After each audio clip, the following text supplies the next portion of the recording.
తెలుగు చలనచిత్ర పరిశ్రమలో అత్యంత ఆసక్తికరమైన అంశం ఏదైనా ఉంది అంటే అది దర్శక ధీరుడు ఎస్ఎస్ రాజమౌళి తదుపరి ప్రాజెక్టు గురించి అని చెప్పడంలో సందేహం లేదు. అంతర్జాతీయ స్థాయిలో తనకంటూ ఒక ప్రత్యేక గుర్తింపును, క్రేజ్ను సొంతం చేసుకున్న రాజమౌళి ప్రస్తుతం తన తదుపరి భారీ ప్రాజెక్టు వారణాసి కోసం సిద్ధమవుతున్నారు.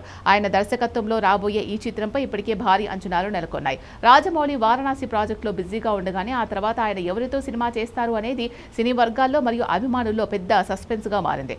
ఈ క్రమంలోనే సోషల్ మీడియాలో సినీ సర్కిల్స్ లోను ఒక వార్త బాగా చక్కలు కొడుతోంది. అదేంటి అంటే రాజమౌళి తన తదుపరి చిత్రాన్ని హీరో రామ్ చరణ్ తో చేయబోతున్నారు అని విస్తృతమైన ప్రచారం జరుగుతోంది.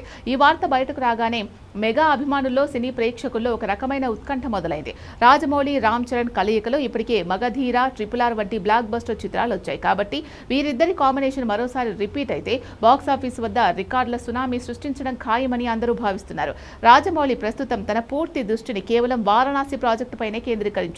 చాలా మంది అడుగుతున్న మరో ముఖ్యమైన ప్రశ్న RRR2 గురించి. రాజమౌళి RRR2 గురించి ఎప్పుడో ఒక క్లారిటీ ఇచ్చారు. కానీ దీన్ని ప్రారంభించాలంటే ఎన్టీఆర్ మరియు రామ్ చరణ్ ఇద్దరి డేట్స్ మరియు వారి సమయం చాలా అవసరం. కేవలం రామ్ చరణ్ తో మాత్రమే ప్రాజెక్ట్ అనే వార్తల్లో వాస్తవం లేదని సినీ సోర్సెస్ చెప్తున్నాయి. రాజమౌళి అంటేనే పర్ఫెక్షన్. ఆయన ఒక ప్రాజెక్ట్ చేస్తున్నప్పుడు మరో దాని గురించి ఆలోచించడం చాలా అరుదు. ప్రస్తుతం ఆయన వారణాసి ప్రాజెక్టులో నిమగ్నమై ఉన్నారు కాబట్టి రాజమౌళి లేదా చిత్ర నిర్మాణ సంస్థ నుంచి వచ్చే అధికారిక ప్రకటన కోసం వేచి చూడడమే ఉత్తమం. భవిష్యత్తులో ఈ దిగ్గజ దర్శకుడు ఏ నిర్ణయం తీసుకుంటారో వేచి చూడాలి.